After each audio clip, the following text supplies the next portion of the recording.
ಅರ್ಜಿ ಕೊಟ್ಟು ಆಮೇಲೆ ವರ್ಷು ಆಮೇಲೆ ಹೇಳು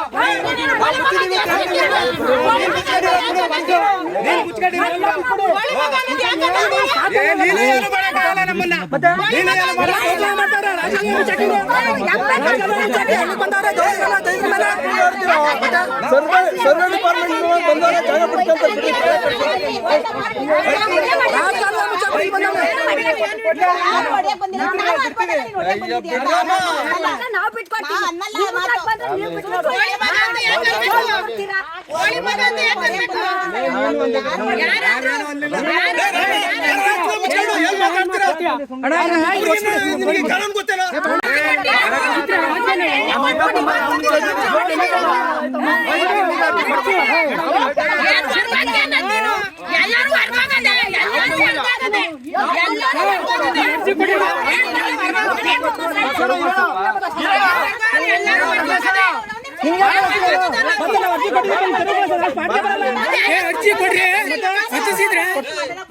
ಬಂದಿರೋದು 14A 14B ಸರ್ವೆ ನಂಬರ್ ಅಲ್ಲಿ. ನಾನು ಮೊನ್ನೆ ಒಂದ್ಸಲಿ ಬಂದು ನಾನು ಅಳತೆ ಮಾಡ್ಕೊಂಡು ಕೊಟ್ಬಿಟ್ಟು ಹೋದೆ. ಅಳತೆ ಮಾಡೋಕ್ಕೆ ನನಗೆ ಅವಕಾಶನೂ ಮಾಡ್ಕೊಡ್ಲಿಲ್ಲ, ಮಾತಾಡೋಕ್ಕಂತೂ ಅವಕಾಶನೇ ಮಾಡ್ಕೊಡ್ಲಿಲ್ಲ. ಈ ಅರ್ಜಿದಾರ ಸಮ್ಮುಖದಲ್ಲಿ ನಾನು ಇಲ್ಲಿಗೆ ಬರುತ್ತಪ್ಪ ಅಂತ ತೋರಿಸ್ಬಿಟ್ಟು ಹೋಗಿ ಅಳತೆ ಮಾಡಿಕೊಂಡು BA ಬಂದಿದ್ರು ಮೇಡಮ್, ಹೆಸರೇನು ಮಮತಾ ಮೇಡಮ್ ಬಂದಿದ್ರು. ಅವರು ಪಾಯಿಂಟ್ ಎಲ್ಲ ನೋಡಿಕೊಂಡು ನಾವು ಹೋದ್ವಿ. ಇವತ್ತು ತೆರವಿಗೆ ಬಂದಿದ್ದೀವಿ, ಏನು ಸಾಹೇಬ್ರ ಆದೇಶದ ಮೇಲೆ ನಾವು ಮಾಡ್ತಾ ಇದ್ದೀವಿ, ಮಾಡಕ್ ಬಿಡ್ತಾ ಇಲ್ಲ ಸರ್. ದಯವಿಟ್ಟು ಮೇಡಮ್, ನೀವು ಮಾಡ್ತಿರೋ ದೌರ್ಜನ್ಯ ನ್ಯಾಯಯುತವಾಗಿರ್ರಿ. ತೆರವುಗೊಳಿಸಿ ನಮ್ದು ಏನು ಅಭ್ಯಂತರ ಇಲ್ಲ. ತೆರವುಗೊಳಿಸಿ. ನೀವು ನ್ಯಾಯಕ್ಕೆ ಮೋಸ ಮಾಡ್ತಾ ಇದ್ದೀರಾ, ಸಾರ್ವಜನಿಕ ಮೋಸ ಮಾಡಿ ಬೇರೆ ಅಲ್ಲಿರೋ ರಾಜಕಾರಣ ಮುಚ್ಚಿಸಿ ಅವ್ರ ಪರವಾಗಿ ನಿಂತ್ಕೊಂಡು ಕೆಲಸ ಮಾಡಿ. ಚೆನ್ನಾಗಿ ಗೊತ್ತಿದೆ, ನಿದ್ದೆ ಮಾಡಿಲ್ಲ. ಎಷ್ಟು ಲಂಚ ಗೊತ್ತಿಲ್ಲ, ನಿದ್ದೆ ಮಾಡಿಲ್ಲ. ನೀವು ಎಲ್ಲ ದಾಖಲೆ ಕೊಡ್ತೀನಿ, ಎಲ್ಲ ದಾಖಲೆ ಕೊಡ್ತೀನಿ, ಫೋಟೋ ಸಮೇತ ವಾಯ್ಸ್ ಕಾಲ್ ಕೊಡ್ತೀನಿ. ಕಾದ್ ನೋಡಿ, ನೀವು ಸರ್ವೆ ಸ್ಕೆಚ್ ಮಾಡಿಲ್ಲ ಸರ್, ಇವರು ಮೂಲ ಪಾಯಿಂಟ್ ಮಾಡಿಲ್ಲ. ಎಲ್ಲ ಬಂದ್ರೆ ಎಲ್ಲ ಹೋದ್ರೆ ಈಗ ತಾಮನ್ ಜಾಸ್ತಿ ತೆರವುಗೋಸ್ಕರ ನಮ್ದು ಏನು ಅಭ್ಯಂತರ ಇಲ್ಲ ಸರ್. ಎಲ್ಲ ರಾಜಕಾರಣ ಏನ್ ಮಾತಾಡೋಣ ಮೇಡಮ್, ನೀವು ಎಲ್ಲ ಅಲ್ಲ ಅಳತೆ ಮಾಡಿದ್ದೀರಾ, ಇವತ್ತು ತೆರವುಗೊಳಿಸಕ್ ಬಂದಿದ್ದೀರಾ, ಅದಕ್ಕೆ ನಾವ್ ಏನ್ ಮಾಡೋಣ? ಈಗ ಅವತ್ತು ಎಲ್ಲ ರೀತಿ ನೋಡಿ, ಅವತ್ತು ಎಲ್ಲಾರ್ಗು ಅರ್ಜಿ ಕೊಟ್ಟು 7/1 ಕ್ರಮ ಸಂಖ್ಯೆಯಲ್ಲಿ 7/9 ತಕ್ಕ ರಾಜಕಾಲುವೆ ಇದು ಒತ್ತುವರಿ ಮಾಡಿ ನಮ್ಮ 6ನೇ ಸರ್ವೆ ನಂಬರ್ಗೆ ಅನಧಿಕೃತವಾಗಿ ಬಿಟ್ಟಿರ್ತಾರೆ ಅಂತ ಹೇಳಿ ತೆರವುಗೊಳಿಸಿ ಅಂತ ಹೇಳಿ ನಾವು ಅರ್ಜಿ ಕೊಟ್ಟಿದ್ದೀವಿ.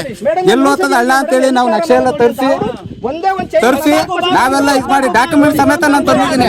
ರಾಜಕಾಲುವೆ ಎಲ್ಲದ ನೋಡಿಲಿ, ಅವ್ರು ಅಳತೆ ಮಾಡಿಕೊಟ್ಟವ್ರೆ, ಅದನ್ನ ಅದೇ ರೀತಿ ತೆರವುಗೊಳಿಸಕ್ ಬಂದಿರತ್ತೆ ಇವತ್ತು ಗಲಾಟೆ ಮಾಡ್ತಾವ್ರೆ. ಗೌರ್ಮೆಂಟ್ ಜಾಗನ ಒತ್ತುವರಿ ಮಾಡಿ ಇದು ಮಾಡಕ್ ಬಂದಿರೋದಕ್ಕೆ ಲಂಚ ಇಸ್ಕೊಳ್ಳೋರು ಅಂತ ಹೇಳ್ತಾರೆ. ಅವ್ರದಾಗಿದೆ ಮೇಡಮ್, ಬಿಡಿಸಿ. ಮತ್ತೆ ಅರ್ಜಿಯರಲ್ಲ ಎಲ್ಲಿಂದ ಪ್ರಾರಂಭ ಎಲ್ಲಿ ಕೊನೆಗೊಳ್ತದೆ ಮಾತಾಡಿರಲ್ಲ. ಇವಾಗ ನೀವು ಬಿಟ್ಕೊಡ್ಬೇಕು. ಒಂದ್ ನಿಮಿಷ ನಾನು ಹೇಳಕ್ ಕೇಳ್ಬಿಡಿ ಸರ್, ಡಾಕ್ಯುಮೆಂಟ್ಸ್ ನಾನು ತಂದಿದ್ದೀನಿ. ಒಂದ್ ನಿಮಿಷ ಈ ಕಡೆ ಬನ್ನಿ ಸರ್, ಈ ಕಡೆ ವಿಡಿಯೋ ಮಾಡಿ ಹೇಳ್ತೀನಿ.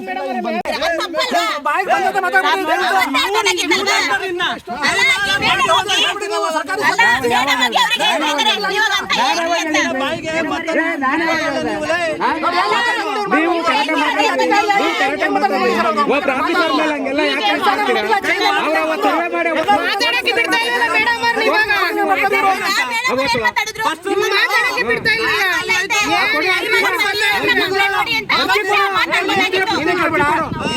ಬಿಟ್ಬಿಡು, ನೀನು ಅರ್ಜಿ ಕೊಡು.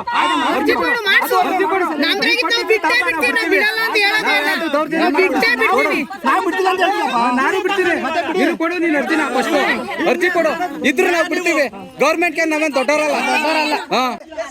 ರಾಜಕೀಯ ವ್ಯಕ್ತಿಗಳ ಪ್ರಭಾವದಿಂದ ಏನ್ ಸರ್, ಒಂದು ಇಲ್ಲಿ ಲೇಔಟ್ನವರ ಪ್ರಭಾವದಿಂದ ಇವರಿಬ್ರು ಮಿಂಗಲಾಗಿ ನಮ್ಮದ್ರಲ್ಲಿ ರಾಜಕಾಲುವೆ ಎಲ್ಲೂ ಇಲ್ಲ. ನಮ್ಮದ್ರಾಗ ಅದೇ ರಾಜಕಾಲುವೆ ತಿರುವಿ ನಮ್ಗೆ ಇವ್ರು ರಾಜಕಾಲುವೆ ಇರೋದನ್ನ ಮುಚ್ಚಿ ನಮ್ಮದ್ರಾಗ 6ನೇ ಸರ್ವೆ ನಂಬರ್ ರಾಜಕಾಲುವೆ ಇಲ್ಲ.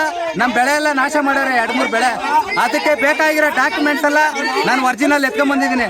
ನಮ್ಮ ಜಮೀನಾಗ ಎಲ್ಲೋ ನಕಾಶಿ ಹಳ್ಳ ಇಲ್ಲ, ನಕಾಶಿ ಹಳ್ಳ ಇರೋದ ಮುಚ್ಕೊಂಡವ್ರೆ. ನಾವು ಕೇಳಕ್ ಹೋದ್ರೆ ನಮ್ಮ ಮೇಲೆ ದೌರ್ಜನ್ಯ ಮಾಡ್ತಾರ ಕಳಿತಾರೆ. ಅದಕ್ಕೆ ಬೇಕಾಗಿರೋ ಡಾಕ್ಯುಮೆಂಟ್ಸ್ ಎಲ್ಲ ಇಲ್ಲಿದೆ. ಏನ್ ಬೇಕು ಸರ್ ಡಾಕ್ಯುಮೆಂಟ್ಸ್ ಇದ್ರ ಬಗ್ಗೆ? ಏನ್ ಸಮಸ್ಯೆ ಆಗ್ತಿದೆ ಇಲ್ಲಿ? ಏನು ರಾಜಕಾಲುವೆ ಮುಚ್ಚಿರೋರು ತೆರವುಗೊಳಿಸ್ತಾ ಇಲ್ಲ, ಹಳ್ಳ ಮುಚ್ಚಿರೋರು ತೆರವುಗೊಳಿಸಕ್ಕೆ ಬಿಡ್ತಾ ಇಲ್ಲ.